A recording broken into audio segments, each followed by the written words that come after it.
Buondì! Allora, stavamo rischiando di non farvi il video della rubera perché avevo iniziato, mi sono dimenticata che dovevo fare il video. Ciao, l'ultima dose. Allora, sono qua con gli ultimi pomodori, quasi gli ultimi, ce n'è ancora qualcuno della stagione. Questi sono già stati raccolti qualche giorno fa, adesso sono pronti, ben maturi. Ne ho già sbucciati 2 kg di là, me ne manca uno perché per fare la rubera si parte da 3 kg di pomodori maturi, puliti, sbucciati e sterizzati. Allora, non so se siete pronti per questa ricetta. Questa è una ricetta che io e la mia famiglia, insomma, mettiamo a punto da più di 15 anni. Ovviamente la ricetta della rubera è una cosa comune in Piemonte, tutte le famiglie più o meno la conoscono a loro modo, però sai, per ottenere quel gusto che ti piace devi affinarla un pochino. Allora anno dopo anno abbiamo, diciamo, bilanciato questi ingredienti, il tempo di cottura, la procedura, insomma tutto quello che vi raccontiamo in questo video è testato, che se viene applicato in questo modo il risultato è una bomba, veramente. Questa salsa diventa una cosa che poi alla fine quasi non si riesce più a farne a meno. Quindi se seguite i consigli di Nina che vi farà vedere oggi, produrrete veramente una rubera di altissimo livello. La rubera, per chi non la conoscesse, è una ricetta tipica piemontese che si fa, è una salsa che si cuoce a lungo, che si fa con i pomodori, con i peperoni, con la cipolla e con delle spezie. Può essere una sorta di ketchup, però tutta un'altra cosa, molto più buono ovviamente perché è fatto in casa. È una salsa che si usa cioè è la morte sua con le patate, però in realtà noi il bollito non lo mangiamo, ma la rubera si mangia col bollito. Cos'è il bollito? Col bollito, che è bollito di pezzi di carne particolari, che si mangia con il bagnette verde fatto con il prezzemolo, che ho già fatto vedere come lo facciamo sul canale, e si mangia con la rubera, che è la salsa che facciamo oggi. Poi noi la mangiamo con tutto perché è talmente buona che alla fine mangiarla solo quando mangi le patate, che cazzo. Dunque, come vi ho detto prima, cominciamo con 3 kg di pomodori ben maturi. Attenzione, devono essere ben maturi perché sennò non viene buona. Li peliamo, li strizziamo bene, li pesiamo. 3 kg di pomodori, è quello. A questi 3 kg di pomodori si aggiunge di altro ingrediente solido, diciamo così, 700 g di peperoni rossi, perché così manteniamo bene il colore alla fine, e 500 g di cipolla, abbondante perché ci sta bene. Tutti questi ingredienti, dosi precise, ovviamente ve le lascio in descrizione. Io non sono una di quelle fanatica delle ricette, però facendo queste cose ho capito che sono importanti perché sono state messe a punto negli anni, quindi se uno segue la ricetta ottiene un buon risultato. Se uno invece va a caso, se ti va bene è buona, se ti va male no. Giusto?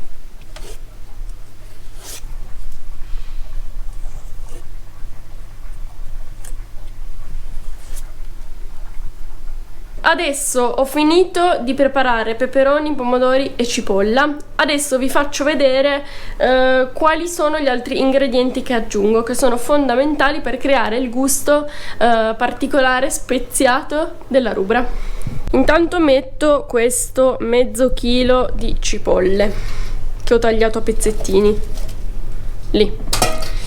Poi ci aggiungiamo 400 ml di aceto, io uso quello di mele, questo tra l'altro l'ha fatto Luciano, amico fidatissimo da cui prendiamo le mele che sono coltivate vicino a Cuneo, mele buonissime, e adesso abbiamo preso l'aceto, così proviamo anche l'aceto, sempre che fa lui con le sue mele.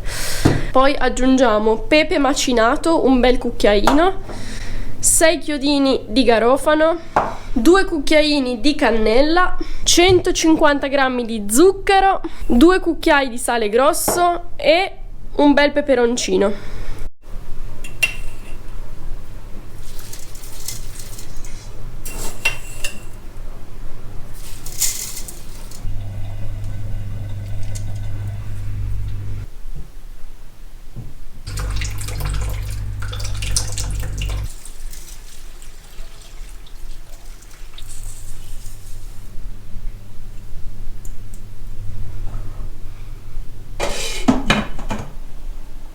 Ok, allora avete visto che ho aggiunto tutti gli ingredienti e ho messo il coperchio. Il coperchio lo lascio finché non comincia a bollire. Veniamo a una parte importantissima del fare la rubra fatta in casa, che è la cottura. La rubra deve cuocere, bisogna farla cuocere tanto, andare a farsi una passeggiata, andare a fare qualcos'altro e dimenticarsela lì, perché più cuoce e più viene buona. In questo gli anziani ci insegnano, perché loro le marmellate, le conserve, tutto lo facevano cuocere tanto. Per la rubra il tempo minimo è 2 ore e mezza, ma io tante volte la faccio cuocere anche 3 ore e mezza. Prima di partire con l'ultima mezz'ora si frulla col mini pimer, e quindi non si passa col passino, ma almeno io la frullo col mini pimer, ma chi vuole può anche passarla nel passino.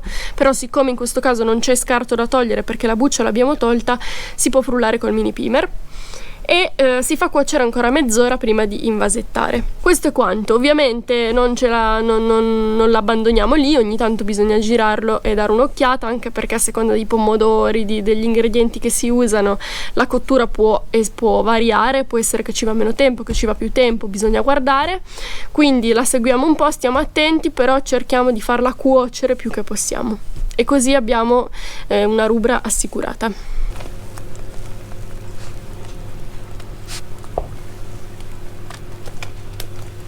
Come si chiama mini pimer sto coso? Immersione. Frullatore a immersione. Frulliamo e poi facciamo cuocere ancora almeno mezz'ora, ma probabilmente anche un po' di più.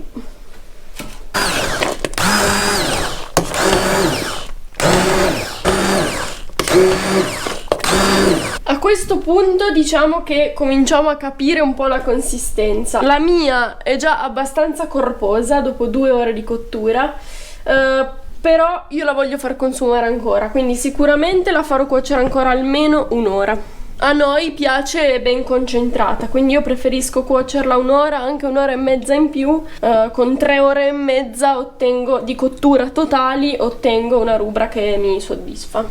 La rubra ha cotto ormai quasi 4 ore, questa volta l'ho fatta cuocere veramente tanto. Come avete visto l'abbiamo cotta tutto il tempo su una piastra a induzione che ci possiamo permettere di usare perché è collegata ai pannelli, quindi la rete elettrica ci arriva dai pannelli fotovoltaici e quindi in estate riusciamo a fare tutte queste conserve con l'induzione. Adesso in forno ci sono i vasetti che si sterilizzano a 180 gradi.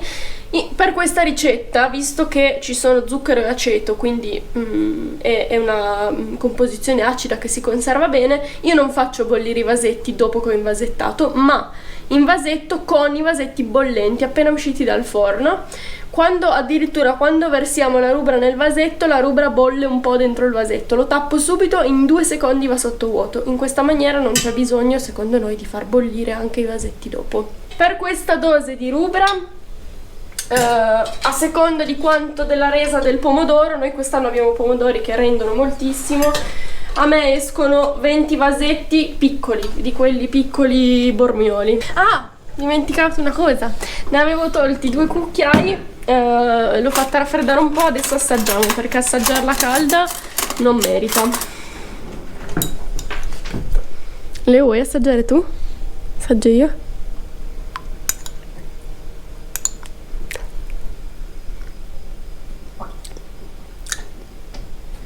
Orca, picca, come direbbe Tommy, è decisa. Ciao Tommy, ti vogliamo bene. Buona.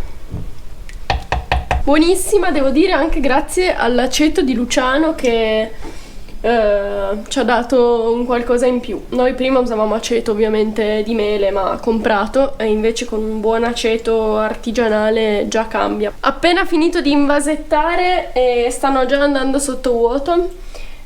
Questa è la cosa bella di invasettare con i vasetti bollenti. Non ho potuto filmare perché ero da sola, però comunque l'operazione è stata: tolgo il vasetto bollente dal forno a 180 gradi, invasetto la rubra che sta anche bollendo, quindi tutto bollente, chiudo con il tappo sterilizzato e via. È tutto sterile, secondo me, così non c'è problema. Mi sono usciti 19 vasetti con 3 kg di pomodori e basta, dai, questa era la ricetta, spero che vi sia piaciuta e che proverete a farla anche voi.